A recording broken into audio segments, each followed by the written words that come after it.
Praise the Lord. हमारे साथ निकालेंगे पहला थिम्मुथियुस की किताब, उनका 6 अध्याय, और हम लोग 7 पद से पढ़ेंगे मेरे प्रियो। हालेलुया। क्योंकि ना हम जगत में कुछ लाए हैं और ना कुछ ले जा सकते हैं। हालेलुया। ना तो जगत में कुछ लाए हैं और ना कुछ ले जा सकते हैं। यहाँ बहुत बेस्ट प्रभु का दास थिम्मुथियुस सेवक है, वो लिखता है और बताता है, क्योंकि ना हम जगत में कुछ लाए हैं और ना कुछ हम ले जा सकते हैं। हालेलुया। मेरे प्रियो, हम जगत में क्या लेकर आए हैं और क्या लेकर जाएंगे। अय्यूब कहता है मेरे प्रियो कि धन्य है परमेश्वर, मैं माँ के पेट से नंगा आया हूँ, नंगा लौट जाऊँगा। हालेलुया। हम खाली हाथ आए हैं और खाली ही हाथ जाना पड़ेगा।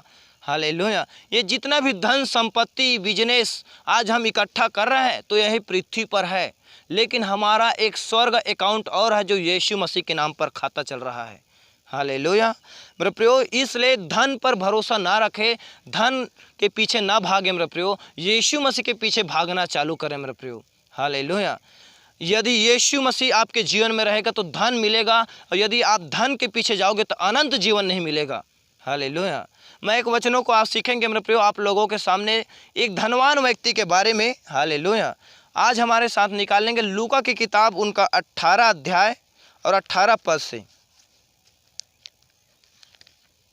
लूका की किताब 18 अध्याय और 18 पद में धनी व्यक्ति और अनंत जीवन लिखा है। हेडिंग में 18 पद के ऊपर में लिखा है धनी व्यक्ति और अनंत जीवन। धनी व्यक्ति यीशु मसीह के पास आता है। मैं पढ़ रहा हूँ ध्यान से। हालेलुया। यीशु मसीह के पास एक धनवान व्यक्ति आता है और यीशु मसीह से कहता है कि हे प्रभु, मैं अनंत जीवन पाने के लिए क्या करूं। हालेलुया।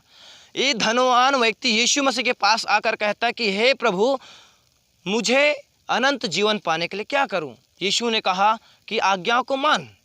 उसने कहा हे प्रभु, मैं इसको बचपन से मानते आया हूँ। यीशु ने कहा तुझ में एक बात की घटी है, अपनी धन संपत्ति है उसको कंगालों बेचकर कंगालों को खिला दे। हालेलुया। और वह धनवान के पास बहुत ज़्यादा धनी था, वह उदास होकर चला गया। देखो हालेलुया। 22 पद में पढ़ रहा हूँ।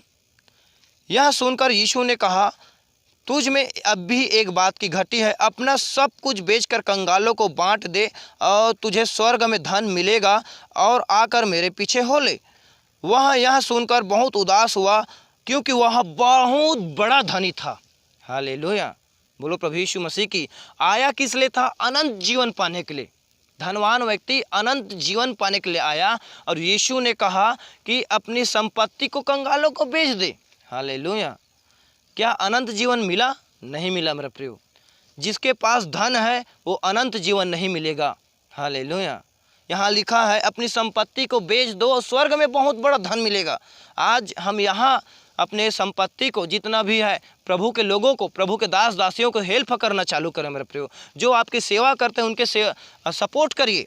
हालेलुया। जो आपके लिए रात और दिन प्रार्थना करते हैं, वचन सुनाते रहते हैं, प्रार्थना में रात और दिन दौड़ भाग करते हैं, उनका हेल्प करिए। स्वर्ग में आपके लिए बहुत बड़ा धन मिलेगा।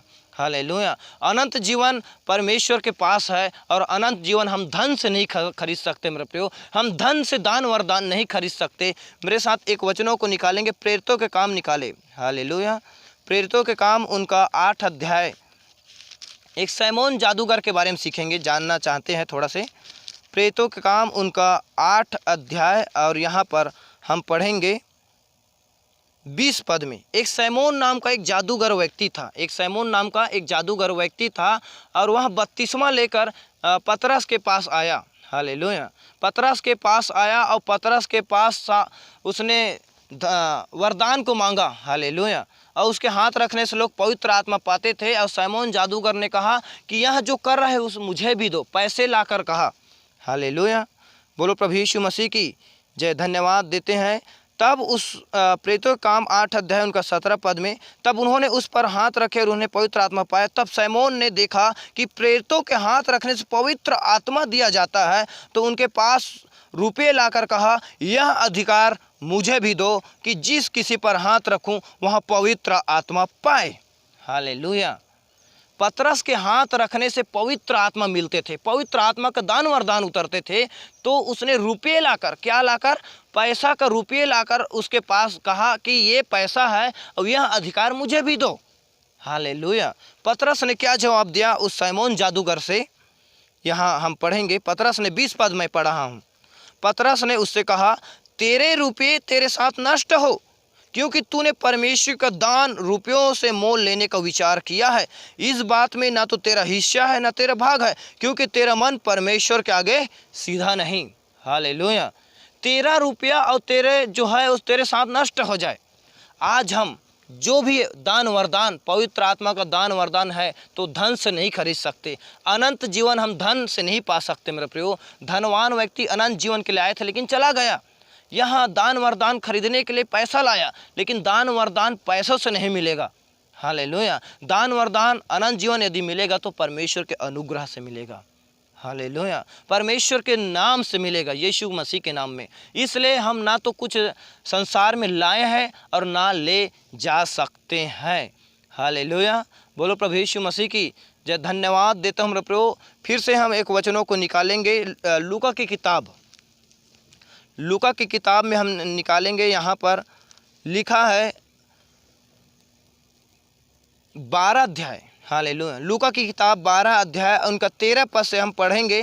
तो एक धनवान व्यक्ति है। हालेलुया। एक धनवान व्यक्ति के दृष्टांत यीशु मसीह ने बताया। हालेलुया। यहाँ हम पढ़ेंगे 16 पद से।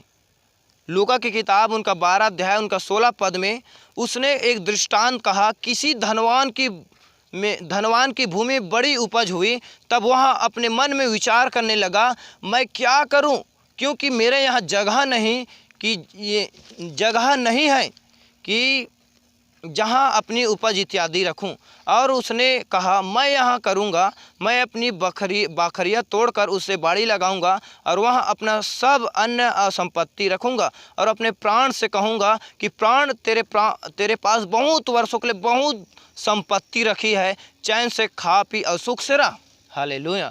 प्रभु यीशु मसीह एक दृष्टांत बताया कि एक धनवान व्यक्ति अपने उपज हुआ और इतना उपज हुआ कि वो रखने के लिए जगह नहीं था। एक बहुत बड़े जगह बनाया और सब संपत्ति को जितना भी अनाज था उसको रखा और अपने प्राण से कहा कि हे प्राण, बहुत वर्षों के लिए तुम्हारे पास बहुत धन संपत्ति है, इसलिए सुख से रह और खा पी।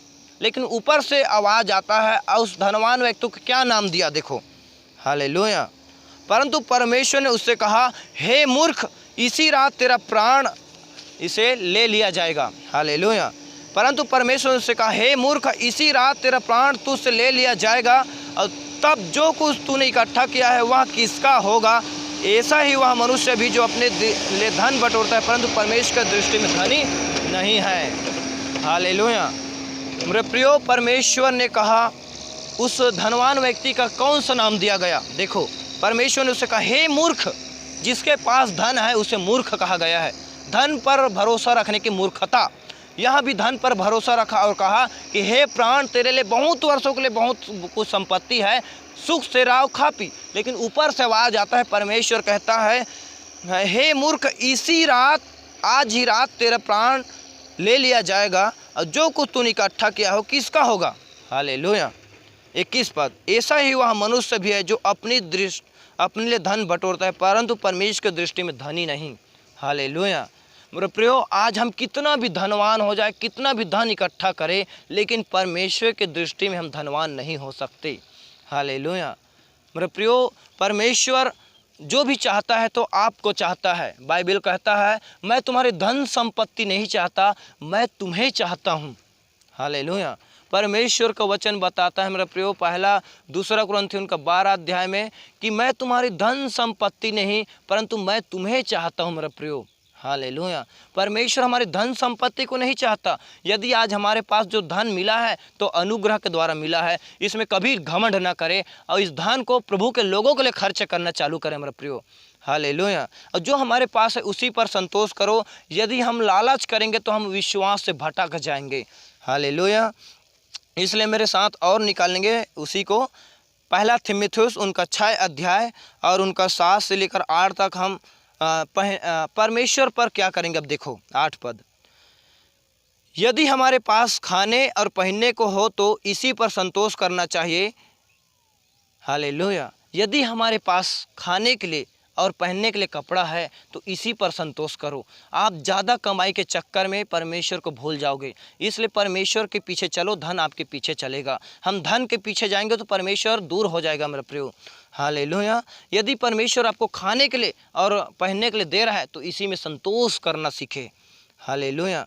9 पद और पढ़ो, पर जो धनी होना चाहते हैं वे ऐसी परीक्षा और फंदे और बहुत सी व्यर्थ और हानिकारक लालसाओं में फंसते हैं जो मनुष्य को बिगाड़ देती है और विनाश के समुद्र में डुबा देती है। हालेलुया।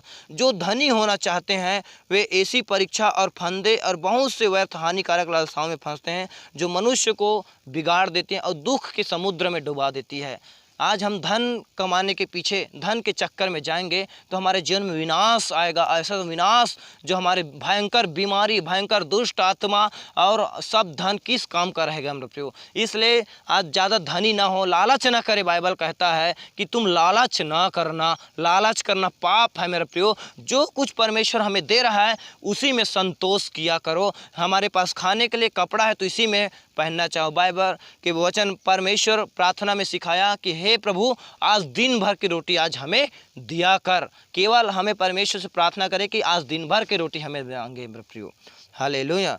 देखो 10 पद में पढ़ रहा हूँ, क्योंकि रुपये का लोभ सब प्रकार की बुराइयों की जड़ है, जिसे प्राप्त करने का प्रयत्न करते हुए बहुतों ने विश्वास से भटक कर अपने आप को नाना प्रकार के दुखों की छलनी बना लिया। हालेलुया। क्योंकि रुपये का लोभ सब प्रकार की बुराइयों का जड़ है।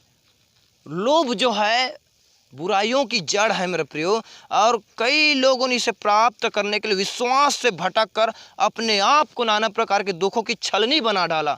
कई लोग हैं विश्वास से भटक गए धन प्राप्त करने के लिए। ये धन जो है लोभ का जड़ है, पाप का जड़ है, और कई लोग विश्वास से भटक गए। हालेलुया। विश्वास से भटक गए और अपने आप को नाना प्रकार के दुखों की छलनी बना दिया। दुखों की छलनी। जिसके पास धन है उनके पास दुख है मेरे प्रियो। हालेलुया। मेरे प्रियो, जिसके पास यीशु है उनके पास अनंत जीवन है, जिसके पास परमेश्वर है उनके पास दान वरदान है। लेकिन हम धन से दुख मिलेगा, धन से दान वरदान और धन से अनंत जीवन नहीं मिल सकता। हालेलुया। इसलिए कहना चाहते हैं मेरे प्रियो कि धन पर भरोसा रखना छोड़ दे। इसलिए बाइबल कहता है यिर्मयाह की किताब 17 अध्याय में कि धनवान अपनी धन पर घमंड ना करे, न बुद्धिमान अपनी बुद्धि पर घमंड करे, न बलवान अपने बल पर घमंड करे, लेकिन जो घमंड करे तो यीशु मसीह के नाम से करे कि वह मुझे जानता है। हालेलुया। इसलिए परमेश्वर आपको आशीष दे मेरे प्रियो कि परमेश्वर के पास आज हमारे पास है। तो इस वचनों के द्वारा सीखना चाहिए कि आज अपने धन को जो इकट्ठा किए हैं, जो परमेश्वर ने आपको दिया है, ये जो धन दिया है वो परमेश्वर ने आपको दिया है मेरे प्रियो। या बाइबल बताता है कि नीति वचन की किताब 10 अध्याय 22 पद में कि धन परमेश्वर की ओर से आता है और उसके साथ दुख नहीं आता। यदि परमेश्वर हमें धन देगा तो उसके साथ दुख नहीं आएगा मेरा प्रियो, लेकिन हम धन के लालच में भी जाएंगे तो दुख आएगा। हालेलुया। नीति वचन 22 के 4 में लिखा हुआ है कि नम्रता और यहोवा का भय मानने का फल धन, महिमा और जीवन होता है। हालेलुया। परमेश्वर को भय मानना चालू करें मेरे प्रियो। परमेश्वर का वचन कहता है इब्रानियों 13 अध्याय उनका 5 पद में, जो तुम्हारे पास है उसी में संतोष किया करो, और जो तुम्हारे पास है उसी में संतोष करो, क्योंकि मैं तुम्हें कभी नहीं छोड़ूंगा न कभी तुम्हें त्यागूंगा। परमेश्वर हमें कभी छोड़ने वाला नहीं, कभी त्यागने वाला नहीं मेरे प्रियो। परमेश्वर आपको कभी भूखा नहीं मारेगा। हालेलुया। परमेश्वर के वचनों पर विश्वास करिए। परमेश्वर आपसे प्यार करता है, धन के पीछे नहीं परंतु परमेश्वर के पीछे चलना चालू करिए। हालेलुया। एक व्यक्ति 2 स्वामी की सेवा नहीं कर सकता, ना तो धन की ना परमेश्वर की। एक से मिला रहेगा, एक से बैर करेगा। इसलिए हम धन को नहीं परंतु परमेश्वर की सेवा करना चालू करें। और जो हमारे पास यदि धन मिला है, हमारे जो बिजनेस चल रहा है, हमारा काम चल रहा है, जो सैलरी आ रहा है, तो परमेश्वर के अनुग्रह के द्वारा है। इसलिए घमंड न करें उस धन पर। इसलिए उस धन को परमेश्वर के लोगों के लिए, गरीबों के लिए, परमेश्वर के सेवकों के लिए, प्रभु के दास दासियों के लिए जो रात और दिन आपके लिए प्रार्थना करते हैं, इसके लिए खर्चा करना चालू कर दे, क्योंकि ये धन परमेश्वर का है मेरे प्रियो। ना हम पृथ्वी में कुछ लेकर आए हैं और ना कुछ लेकर जाएंगे। इसलिए धन को जितना हो सके प्रभु के काम के लिए खर्चा कर दो। स्वर्ग में परमेश्वर आपके लिए बहुत बड़ा धन रखा है मेरा प्रियो। हालेलुया। इसलिए प्रभु इस वचनों के द्वारा आशीष दे। God bless you. प्रभु आशीष दे। इस वचनों को लाइक करें, सब्सक्राइब करें और सब ग्रुप में भेजते रहिए। हमारा अगला वीडियो आपके पास फिर आएगा और पहला संदेश आपको मिलता रहेगा और बेस्ट और फिर से मुलाकात करेंगे नेक्स्ट वीडियो के साथ में। God bless you. प्रभु आशीष दे आप सबको। जय मसीह।